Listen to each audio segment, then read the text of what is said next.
Hello, everyone. I'm Kelly Eversole, the Executive Director of the International Alliance for Phytobiomes Research, and I'm very pleased to welcome you to our webinar today. And we're very fortunate to have Matthias Salomon here from the University of Adelaide, and he will be talking with us about biologicals and inoculants and quality management systems. But before we do that, I'd like to give a quick overview of the Phytobiomes Alliance. We are an international nonprofit consortium of industry, academic, and governmental scientists. I want to thank our sponsors who make it possible for us to do this webinar and also make it possible for us to try to coordinate and encourage collaboration of research globally and research in covering the broad range of phytobiomes activities. So phytobiomes and the whole concept of phytobiomes is that we think of plants-based agriculture as a complex system. It includes the plant in a soil or in a biome. The soil itself in this picture is the biome, and then we want to put a plant in there, and what's the best way to do that? And to be able to understand that, we have to understand all the microbiomes, the macroorganisms, animals, other plants, as well as all the geophysical components of climate, weather, and water, and in this case, the soil. And all of that is influenced by management practices. So really, to understand this complex phytobiome, we have to understand all these different geophysical and biological components. Our vision is that by 2050, that all farmers, regardless of size, will have the ability to use predictive and prescriptive analytics based on geophysical and biological conditions of their particular biome for determining the best combination of crops, management practices, and inputs for their specific field in any given year. And by field, we also mean could be an indoor environment, it could be a container farm, or it could even be an urban garden. But it's the idea that everyone will be able to do that and have a greater understanding of what's best for their particular field and their particular biome. So just before we start, I'd like to just mention we have a couple of workshops that will be coming up. One is on the uniqueness and commonalities between plant, animal, and soil microbiomes, and that will be the 17th of January. And then we will also be continuing our workshop called Exploring Phytobiomes, which will be the 18th of January. And both of those will be held in San Diego at the Plant and Animal Genome Conference. If you want to know about our workshops and future activities, you can certainly register to our mailing list and you'll get news about all of our events that are organized, because we have a number of things that will be going on this coming year. And hopefully they'll all be in person, which would be awesome. So just to let you know that the webinar is being recorded and will be posted on the Phytobiomes Alliance YouTube channel by tomorrow. You can subscribe to the channel so that you never miss a new upload. And you can also find more information on the Phytobiomes Alliance website.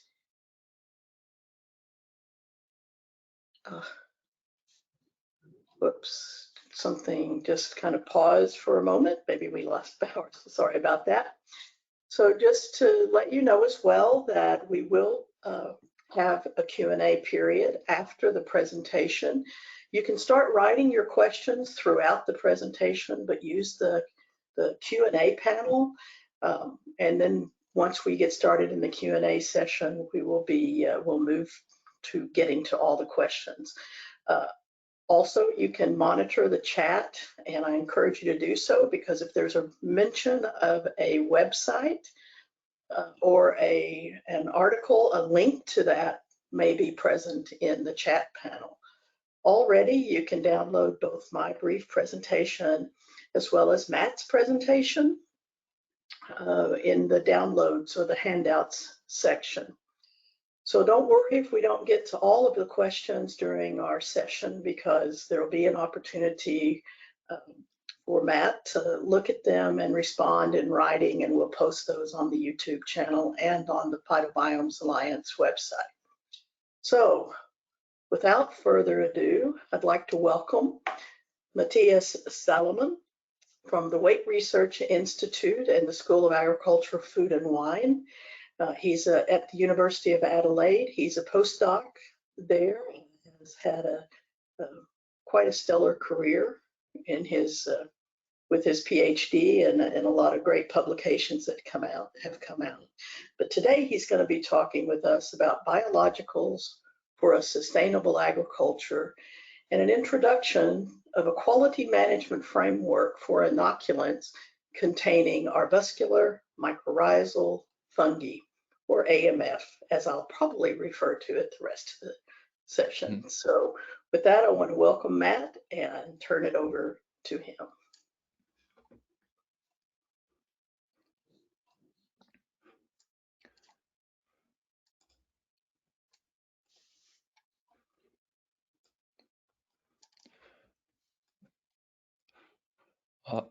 Thanks, Kelly, and welcome everyone for my presentation about biological inoculants and quality management framework.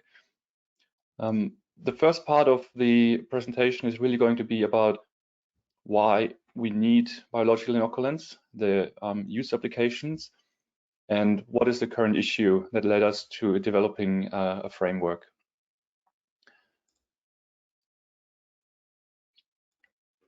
I think we're all familiar with why we're doing this work. Projections show that we need to produce more food, but we need to do so using less resources. And one popular approach to achieve this goal is through focusing on the soil microbial community. And within the soil microbial community, the AMF are one of the largest players. So what is AMF, or Vascular mycorrhizas? Just a very quick introduction. So they are obligate symbionts. They require a host plant to fulfill the life cycle. And we can see here on the left-hand side an overview of a plant root with some arbuscules in there, and the root is already colonized. So we see some hyphae growing out of the root and producing spores in the soil. But of course, it also goes the other way around. If there are already spores present in the soil, the spores and the roots, they can recognize each other before they even meet, and then the spores start to germinate and they grow towards each other, and they can colonize the root. From there, they can propagate further into the soil. And generally speaking, we see increased plant growth, better soil health and ecosystem functioning with mycorrhizas. And that's also the reason why 80% of all terrestrial plants form this symbiosis. And within these plants, also the majority of our crop plants use this symbiosis. And it's a cosmopolitan distribution. So basically it's found most everywhere in the soil.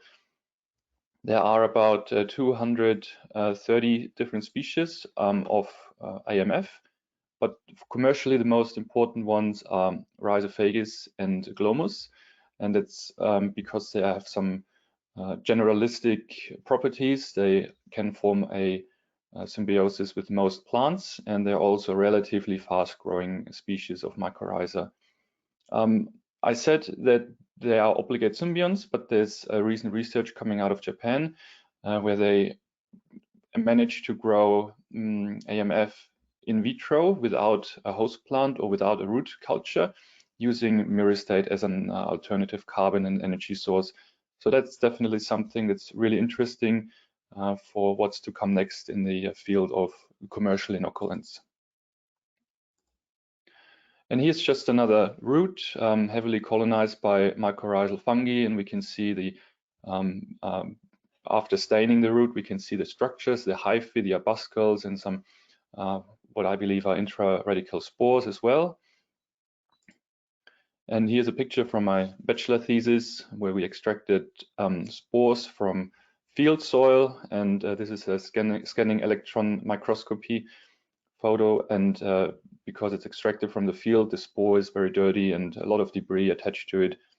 So that's also another reason why it's usually very difficult to grow them in vitro. It's very prone to contamination if it comes directly out of field soil. Mycorrhiza AMF have a very interesting sexual cycle. They're mostly asexual, and as a result, they have a high number of nuclei in the spores. And when they form a mycorrhizal network, they are able to share the nuclei between each other and keep up the genetic variability. And that allows us to take these really nice pictures here. And another photo that I like to put in here because it really shows the advantages of inoculation, at least compared to a negative control without any sort of mycorrhiza. And the most common benefits of AMF towards the plant is improved growth generally due to higher drought resistance, better nutrient uptake. We also have some alleviation if we experience soil contamination, especially heavy metals. And usually we also have a higher disease resistance. So in a way, mycorrhiza are some sort of insurance for the plant. And they're also very important for the soil, for carbon sequestration. It's a very big source, a sink, taking photosynthesis products from the plant and storing it underground. We also have reduced nutrient leaching, partly due to the improved nutrient uptake. And as part of this, we also have reduced greenhouse gas emissions, such as nitrous oxide. And here's another photo which I liked a lot. It's from Marcel van der Heijden. So he collected 2 soil microcosms just from the very same location, but the left side is inoculated with AMF, and we can see it has a big influence on the above ground plant biodiversity. And just from this little experiment, we can already see that mycorrhiza have a huge impact on ecosystems as a whole. So we have mycorrhiza almost everywhere in our common cropping systems, so agriculture systems and the ecosystems generally. They most likely prefer grassland systems because there's less soil disturbance, continuously high plant biodiversity, so they always have a host plant. And we see in this study done in Switzerland, we have about 50 spores per gram of soil. And this drastically reduces if we compare it against crop rotations or monocropping systems. But still in the monocropping system, we have about, I would say, 5 spores per gram of soil. And if we think about the massive bulk density of soil in the top layer over one field, it's a large number of spores still. And this is from my own study done in an urban agriculture setting. So soil collected, for example, from this side here on the right-hand side, and we still have about 5 spores per milliliter of soil. And that's although the site is completely surrounded by houses from all sides and is sitting absolutely in a metropolitan area. So if you want to bolster your natural occurrence of Arbuscular mycorrhizal fungi, there's some methods you can do. And the most important ones, I briefly mentioned it for the grassland system, is to have a consistent cover crop, high plant biodiversity above ground, and consistent. So there's always a host plant available for the mycorrhiza to grow on. And the other thing is to use minimal soil disturbance, so alternative tillage instead of conventional tillage. And that's so the hyphae and the mycelium network can grow uninterruptedly. So if you already have AMF in your soil and you want to further enhance them, that's the most important things to do. But that's not always possible. For example, if you are working in a very dry, arid area, then you can't afford to have additional cover crops. And for some cover crops, you need to till for some crops generally, you need deep tillage. And furthermore, for example, in horticulture, we are working with pasteurized substrates that don't have any mycorrhiza at all.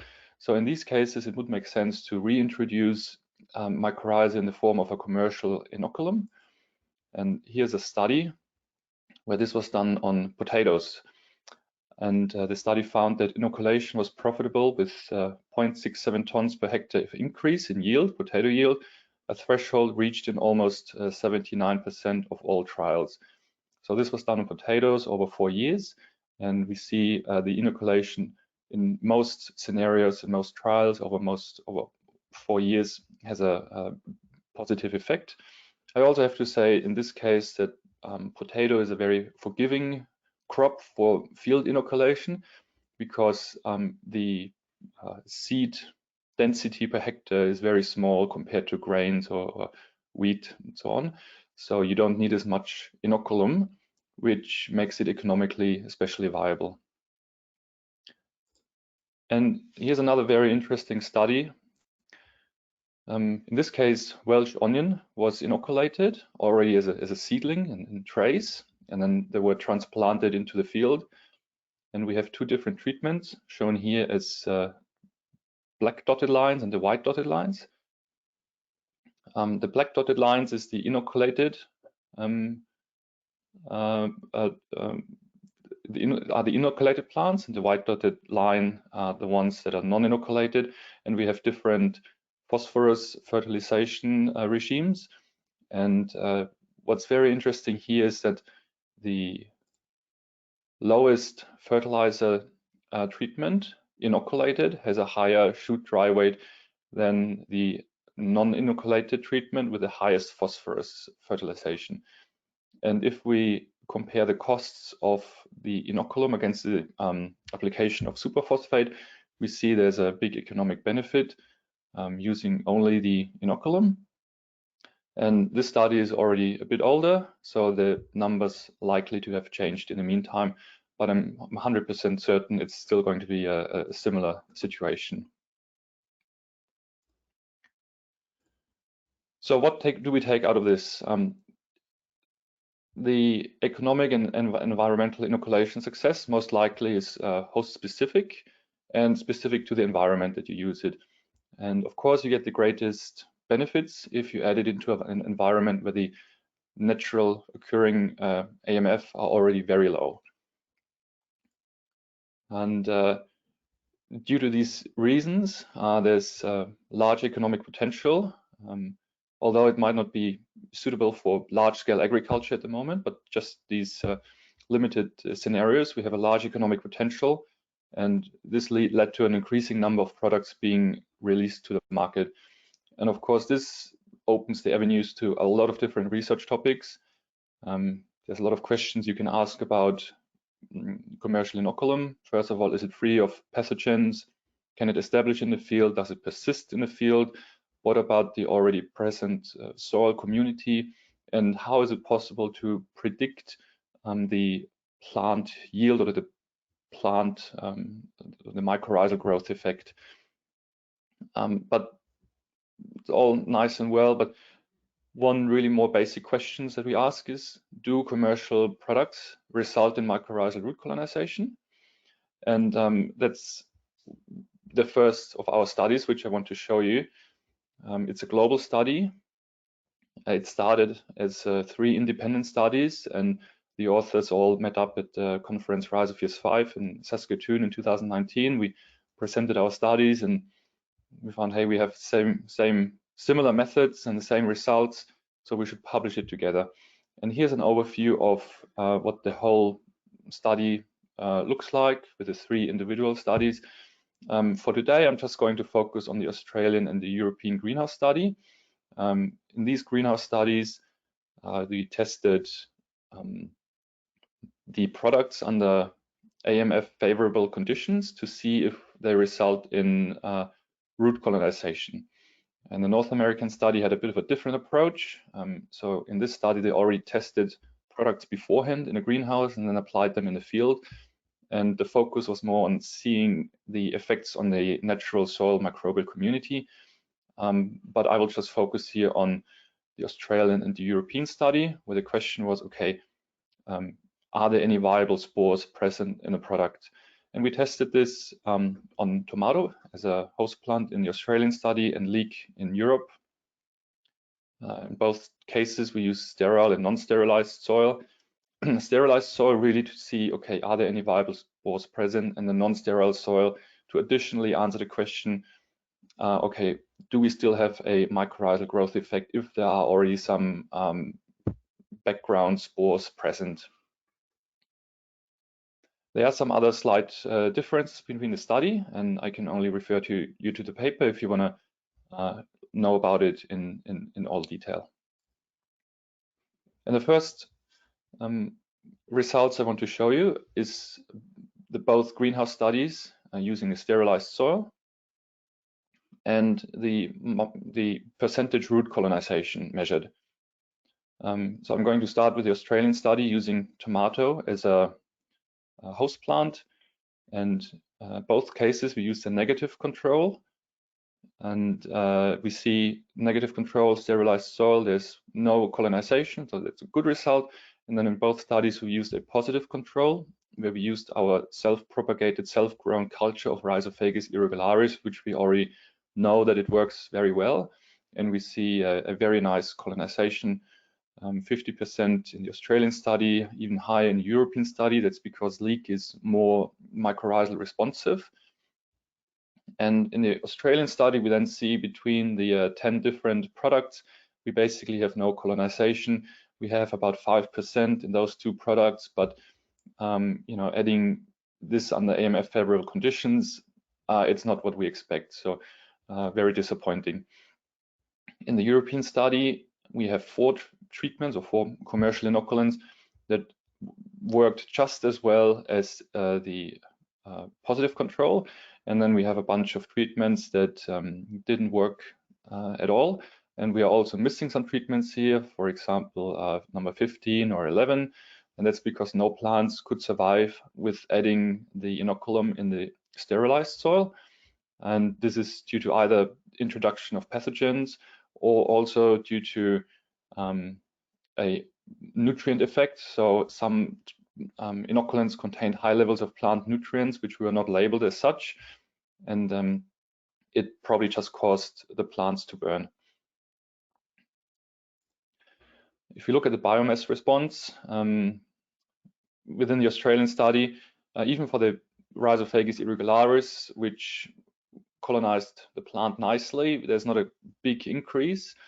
And that's because tomato is not as mycorrhizal responsive to AMF, at least for the shoot biomass. But I think there's a different picture in terms of fruit yield, but we didn't grow them to fruit, but we harvested after a couple of weeks.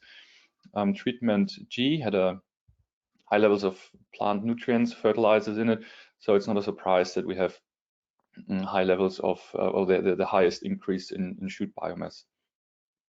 Now, looking at the European study, due to the fact that leek as a host plant is very, very mycorrhizal responsive, we see a clear increase in the biomass in all treatments that had the highest mycorrhizal root colonization, so much higher than the non-inoculated control and the other treatments.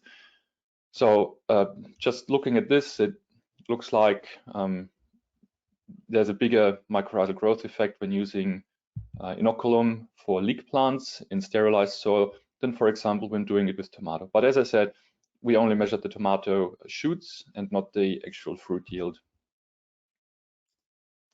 And now I'm switching to the non-sterilized soil.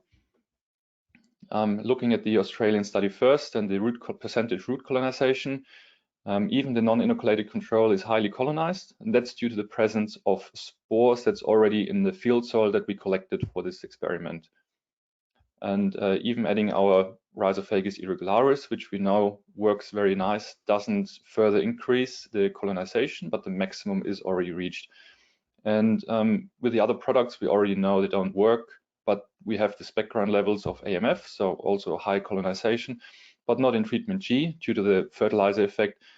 probably high levels of phosphorus in it, so it suppresses the mycorrhizal root colonization, and we don't have any mycorrhiza at all.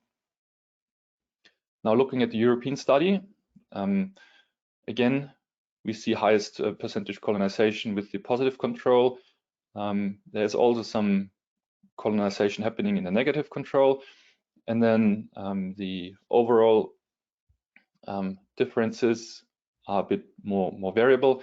There's not such a clear effect anymore, and that might have to do with two reasons. So in the non-sterilized soil, the European study used less favorable conditions, so a bit higher levels of phosphorus, which are probably slightly more realistic, and also slightly reduced application rates. So here applied is recommended, and in the sterilized soil, they added more inoculum.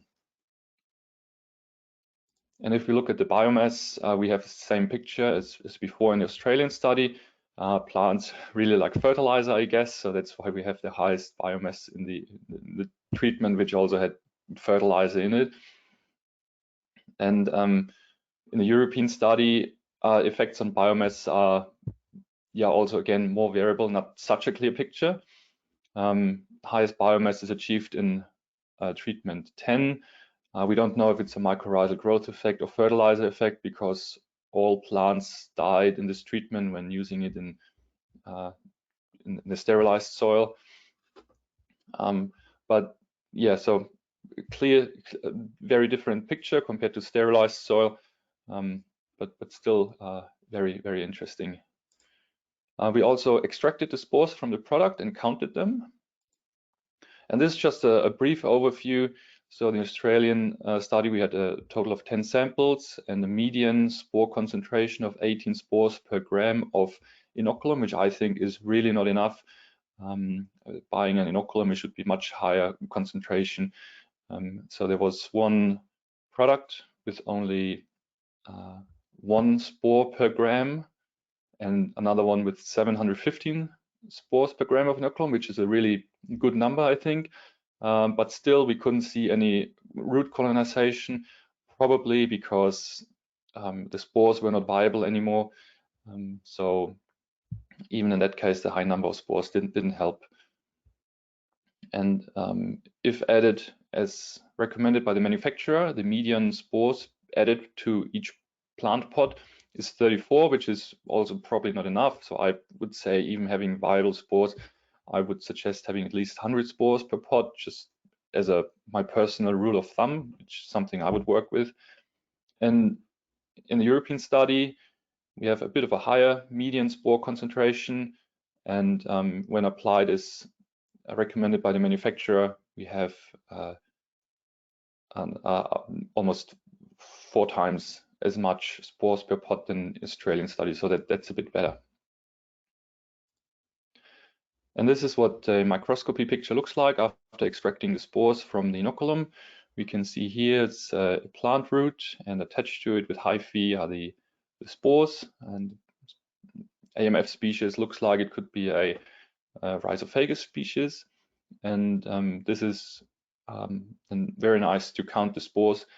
But unfortunately, not all products look like this. And for some products, we really had to look very, very long just to find even just one spore. So what's the conclusion of all of this? First of all, a lot of products have undeclared and relatively high concentration of plant nutrients. And that's, in our study, it was a big issue because it causes plant burn. But it's also an issue because consumer buys the product, they add it to the plant, and they see a good growth effect, and they think it's due to the mycorrhization, but when in fact it's just the nutrient, plant nutrients that they have added. Some products, at least one product didn't have any spores at all. We couldn't find any AMF spore, or they had very low spore concentrations. There were some products, especially this one in the Australian study, which had very high spore concentrations, but such a low viability that there was no root colonization happening, and there was also no expiration date on the product. We didn't know when it was produced, so maybe it has just been sitting on a shelf somewhere for too long.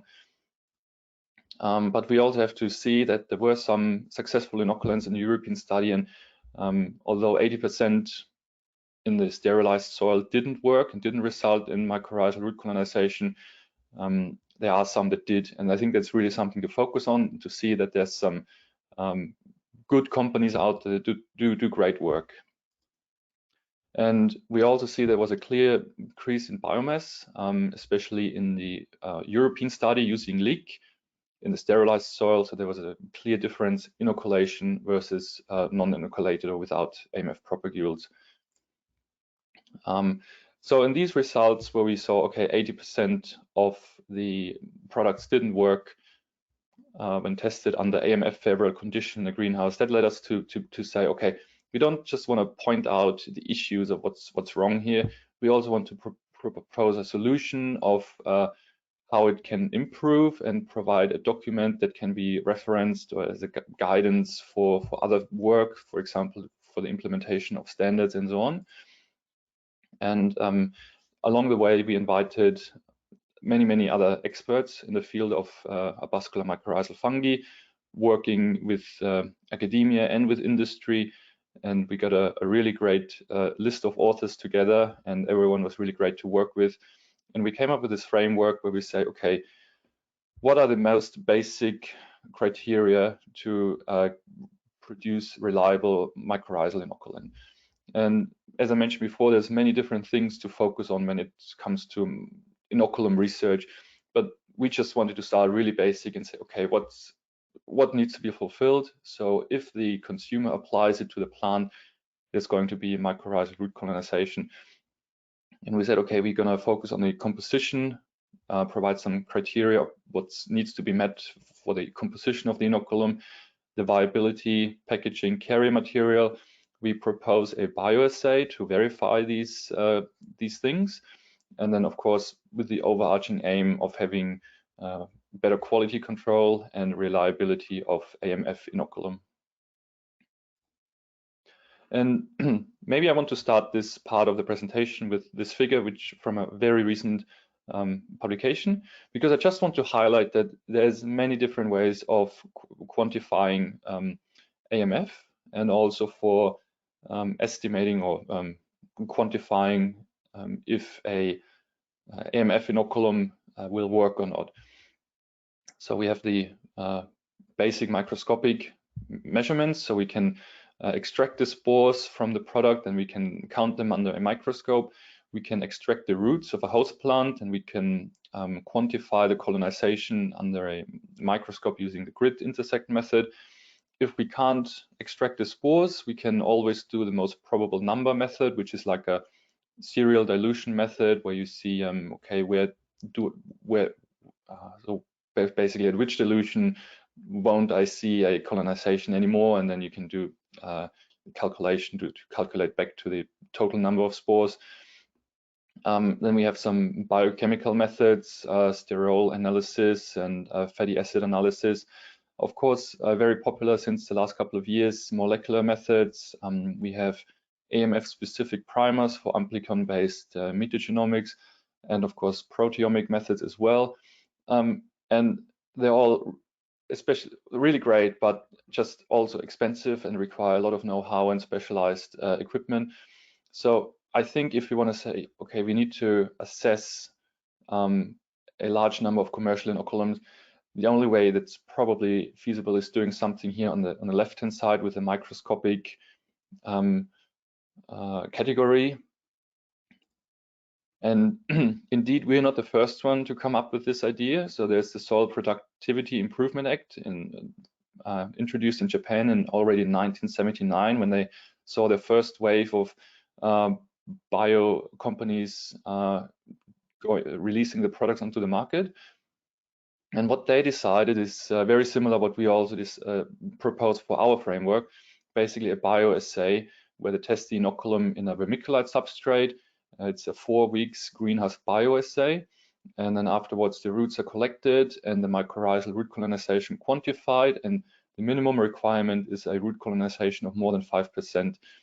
And then this information also needs to be presented on the label.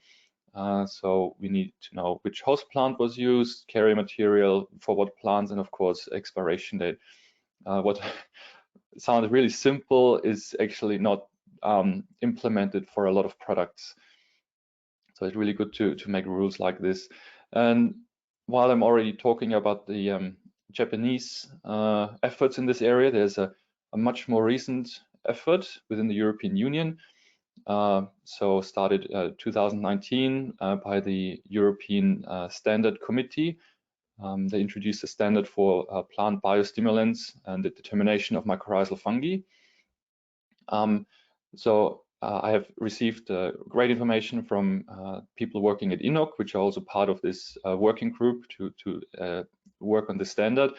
And to my knowledge, at the moment, it's about spore, mainly about spore extraction and spore counting, and in some going down some pathways also about viability or vitality staining. So the staining process is basically adding a stain to see a color reaction when there's still metabolic processes happening in the spore, and this can be an indicator whether the spore is still viable or not. But however, sometimes we see, okay, it looks viable, but it's just not viable enough to fully colonize a plant root. So it's also not 100% 100% exact science. But it's much quicker and cheaper than doing a bioassay, where you first have to grow the plants and then spend a lot of time preparing the substrate and so on. And so that's why the European Union Fertilizer Regulation came up with the spore counting method. And the requirement is that the claimed spore count is within 15% range of the actual spore count.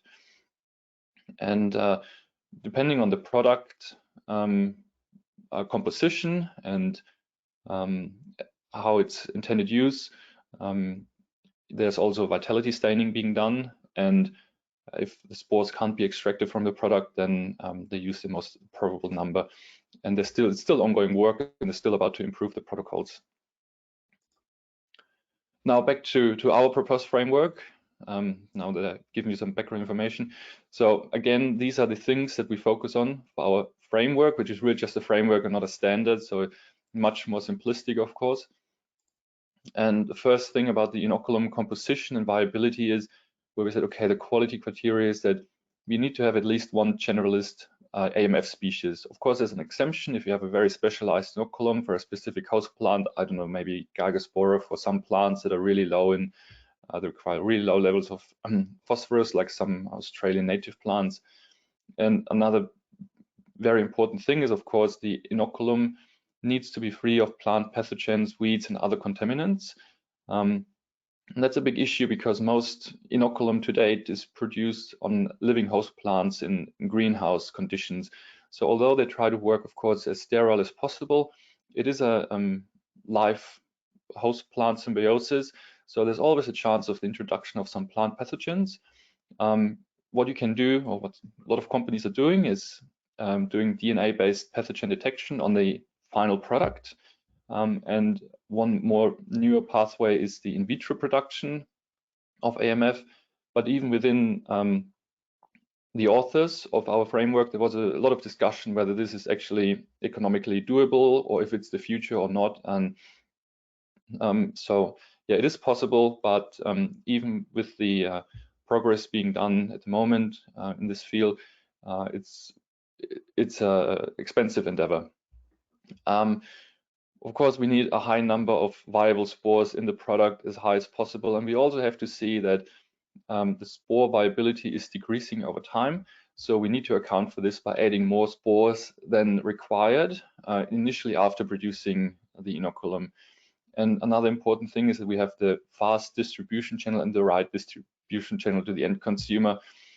So probably just using selected retailers or direct selling it to the consumer, and they need to be stored in a suitable condition. I recently bought some brewery yeast from a store, and all the yeast packages were stored in a fridge. And I was thinking, well, if they can do it for brewery yeast, then maybe they should start doing it as well for mycorrhiza. And then about the carrier material and additives, So there are many different application uses, application scenarios, and as such also different formulations.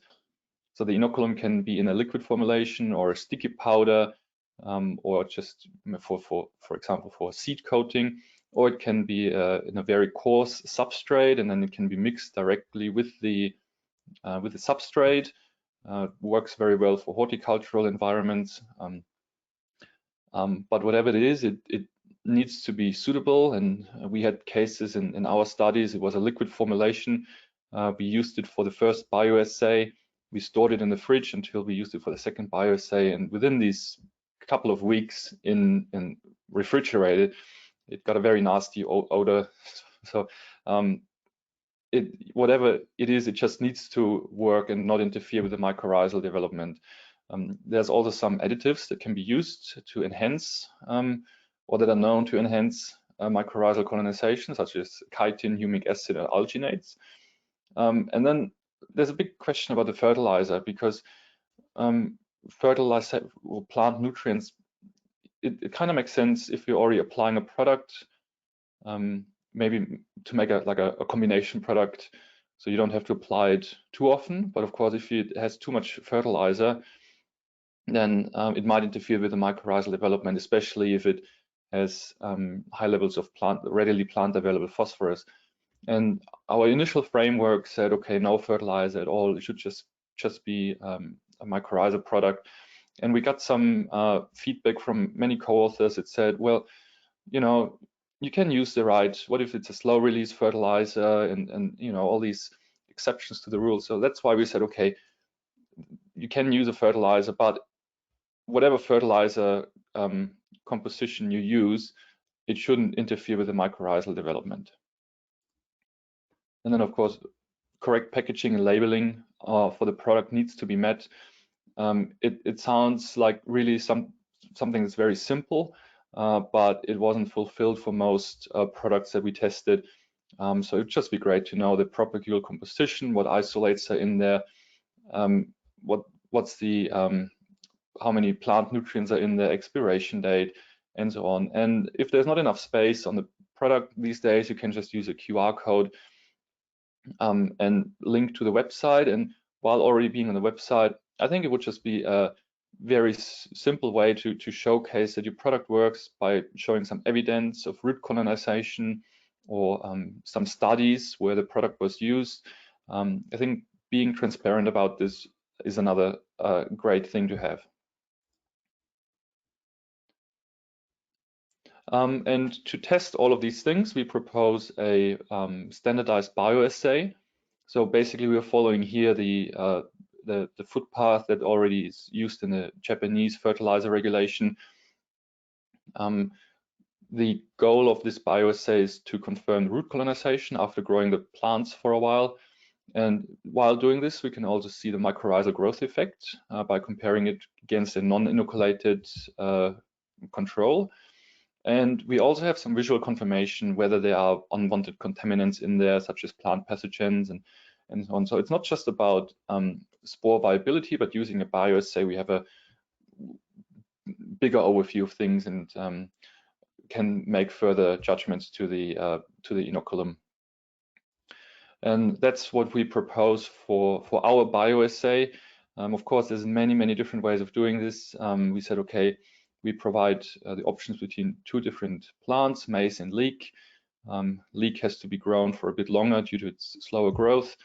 Minimum pot size, probably for maize, you want to use a dwarf variety of using 2-liter pots, but normally it works quite well using a variety like Gaspe or other dwarf varieties. And the Japanese fertilizer regulation said, okay, we want to grow them in pure vermiculite. In this case, we said, okay, it's sometimes a bit difficult to get the pH right and so on.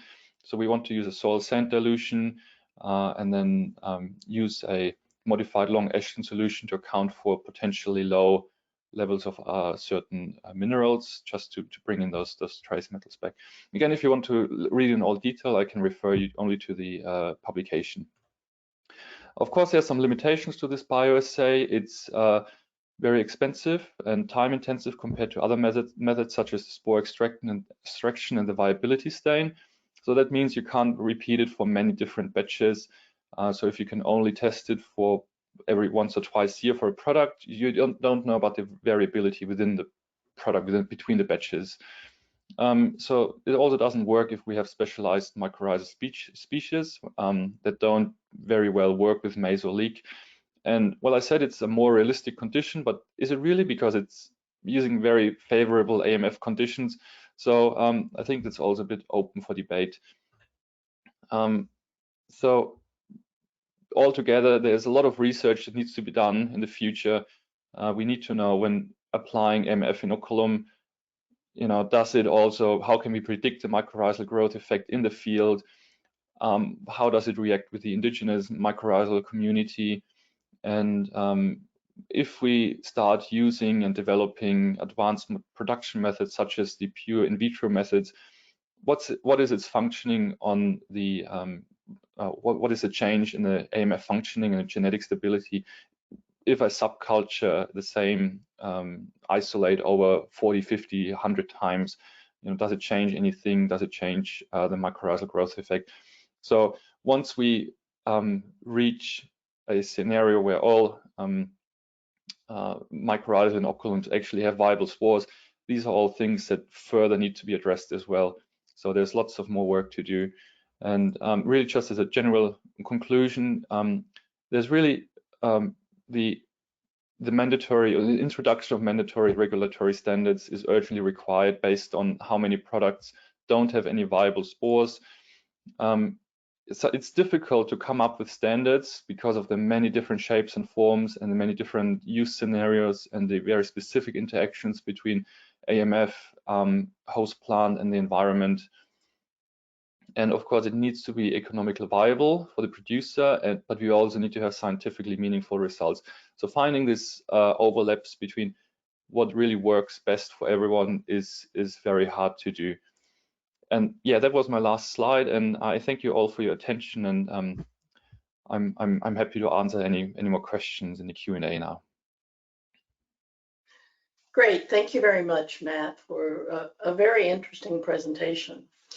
So just to remind everyone, you can put your questions into the Q&A panel, and we will get to as many of them as possible during the next few minutes.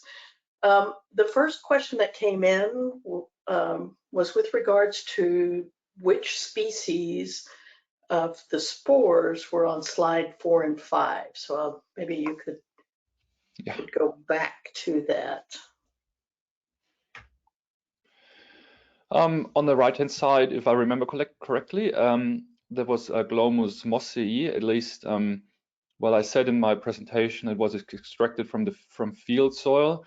I now remember we actually received a mycorrhizal product at the time, which with inoculum being produced in a potting mix sort of substrate. So the right-hand side is supposed to be Glomus mossii, extracted from a potting mix substrate, and left-hand side, based on the high number of intraradical spores, I would believe it's something like Rhizophagus, Intraradices, Irregularis, something like this.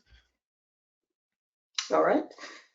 So the next question is in regards to AMF and grasslands. So the natural occurrence of AMF is higher in grasslands, and just wonder if there is a saturation level for AMF, and if there is, does that then present limited opportunities for improvement for grasslands as opposed to other types of systems? Yeah, I think there's a saturation level, because while spores are very long-living structures, eventually they will degrade over time, and there's also certain nematodes that can feed on AMF spores, especially smaller type spores like the ones produced by Rhizophagus.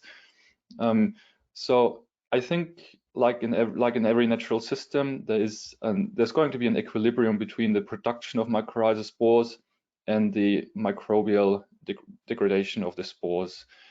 And I'm sorry, I forgot the second part of the question. So just the aspect that since there is this saturation level, is that therefore means there's probably limited opportunity for improvement in grasslands. Yes, yes, I Okay. would think so. Yeah, and I think coming back to the saturation level, we also see a certain saturation level with the percentage of root being colonized, because as the plant root is growing faster than the mycorrhiza can grow and colonize the root. So even in pot studies, we often see a saturation of the percentage root colonized, sometimes between 30 and 50%. So yeah, we see a saturation both in terms of spore numbers in the soil, but also in percentage root colonization. All right. The next question you may or may not be able to answer, but for the European studies, do you know which companies provided the inoculum? I'm afraid we can't disclose any of this due to avoiding issues about IP and further legal issues. So all of the products also in the publication are just numbered A to J and 1 to 15. All right. Okay, so the next one, and I'm going to try to read the full question so that you can get the context. This is a scientist working on the association between AMF and bacteria, and they have limited evidence that some groups of bacteria assist AMF to degrade complex organic material, symbiosis over symbiosis. For example, PSB bacteria. And should we also need to characterize the community of bacteria in the inoculant products and maybe start thinking about adding these cooperative bacteria to AMF inoculants? So what do you think about that? Well, I know for a fact there's, well, I know at least one producer of AMF inoculum who says exactly the same thing. We can't just focus on AMF inoculum, but we also need to take into account the wider bacterial community that associates with AMF, because it's true that AMF have their own microbial system as well, and sometimes, I mean, I'm not really an expert in this, it's just what I've picked up over the years. The AMF colonization is also a bit like a highway for bacteria and to also interact with the plants. So in a way, yes, it's also very important to take this into account, but I think at the moment it's too early to do this, and from my perspective it's more important to focus on working mycorrhiza inoculum in terms of spore viability. I think that's more important than also taking into account the bacteria at the moment. But of course, if you are already a producer that knows his trade and knows how to produce working mycorrhizal inoculum, I think then focusing on further microbial inputs such as bacteria can be a great advantage. So of course, the whole phytobiomes approach wants us to eventually get to taking into consideration all of these aspects and also understanding how they actually will impact on a particular field. And there's already some work underway, in fact, with one of the companies sponsoring the Phytobiomes Alliance. So I have a conflict of interest there, but they are actually trying to help with product placement so that they're bringing in some of these other factors with regards to the particular inoculant, whether it's AMF or a combination, a synthetic community, et cetera. So there's some really interesting stuff going on that would allow for bringing in the more contextual understanding as we move forward. So I think that was a great question that was presented. The next question, again, this one you may not be able to answer either, but is there a website or an accessible list of commercial mycorrhizal products for North America? For example, a place where growers can see and compare all the different products. To my knowledge, there's not. I have, well, the late Professor Sally Smith told me that a couple of years ago, I don't know, it might even be 10 years ago, One researcher undertook this endeavor, set up a website with products, where to source them from and whether they work or not, but his website wasn't online for a very long time. So again, it's a big issue about, you know, intellectual property or legal issues. Yeah, well, and we've had, I mean, there's just been an enormous increase in the number of products that are now available based on what we are able to do now as a result of, you know, metagenomics and microbiome studies, et cetera. There's just a lot of new products coming to the market. I guess something that I could be able to recommend is if you first identify companies that produce products, and then you can search for it in Google Scholar, and maybe you find a study where the product has been used, and then you can see if the product works or not. I think that's probably a way around it. Yeah, it's hard because it's, at least from my experiences, because of the IP issues. You know, even you can look at a patent and you can't quite tell what's in a product. Yeah. You know, so I mean that's one of the challenges. But you know, I'm hoping that as things move forward, we will get to certain, at least an opportunity for growers to have a much better understanding and therefore a much greater trust in these products. All right, so the next question is, certain countries' national standards test the IP where plants, for example, corn, are harvested and evaluated between 25 and 35 days. Do you see challenges in colonized plants during that period? So the question was whether it's... So they're only testing them for it looks like between 25 and 35 days. Oh, okay. So there's a short window, and so the issue I is... think at least if you do a bioassay involving mycorrhizal inoculants, using a host plant such as tomato or maize, 6 week probably should be a good duration for the bioassay. You might be able to get away with 4 weeks, but that's basically if you test products containing relatively fast-growing species like Rhizophagus or Glomus. I think if you use more specialized species, it takes much longer. And of course, if you use other methods such as spore extraction, counting, and viability staining, you can do it on the run. So you don't need to wait at all. Yeah.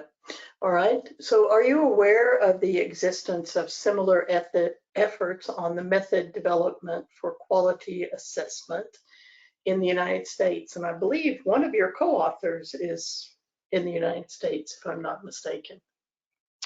Yes, I've also been approached by another gentleman who's doing very interesting work with his company on microbial inoculants, and they are working towards standardization and also want to include mycorrhiza while doing this, or AMF, but I haven't heard an update in a long time where they're at and which stage they are.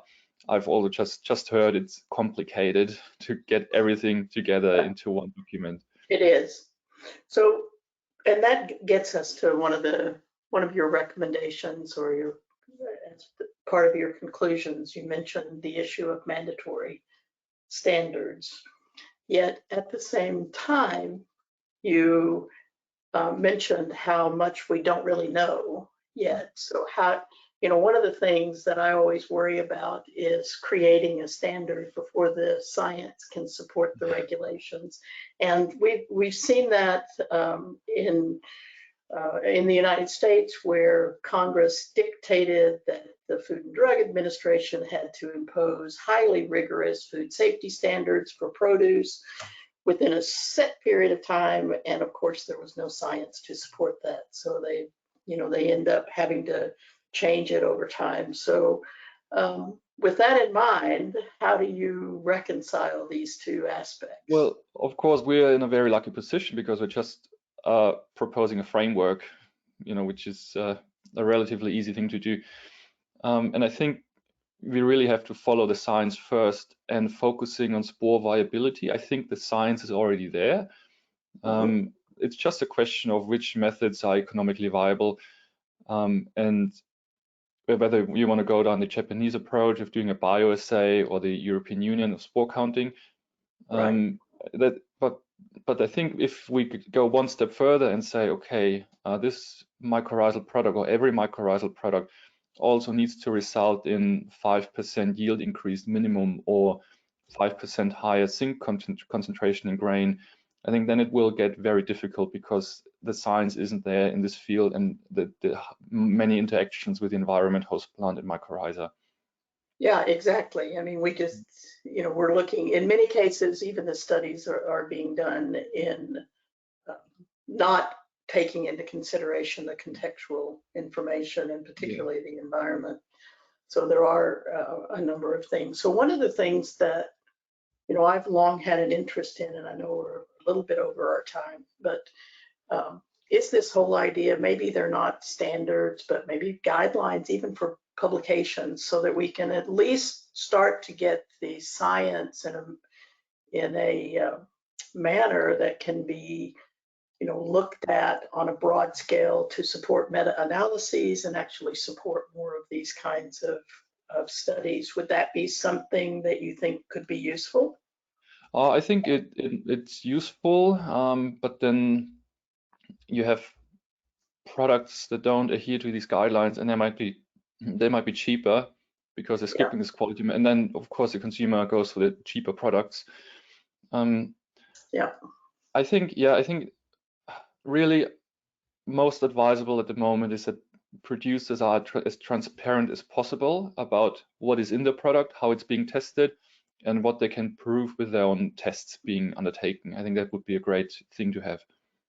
So, for seeds, for crop seeds, many countries, not in the United States, but many countries in Europe and elsewhere actually trial the seeds, and then you get on the seed list, and you can then have some idea of what to expect.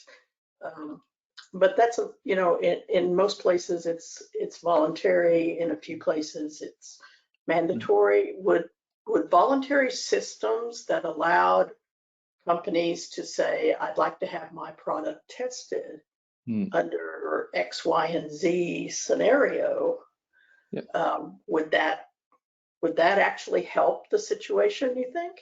Yeah, I think it would. And Professor Marcel van der Heijden, who was joint last author together with Professor Tim Cavaniero on the papers, he had something like this in mind. For example, being conducted by a university, just writing an open letter to the industry, inviting companies to send their produce, and then just giving them a label of some sorts to say, okay, it has been academically tested by university.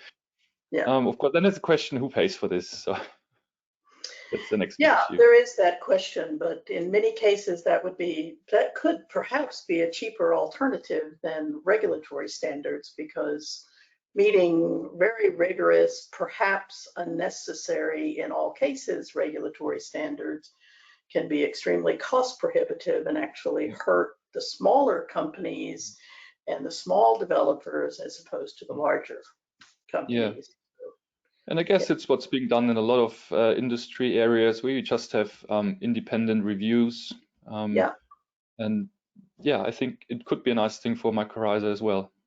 Yeah, very interesting. So thank you very much, Matt, for a very interesting. Thanks for having me.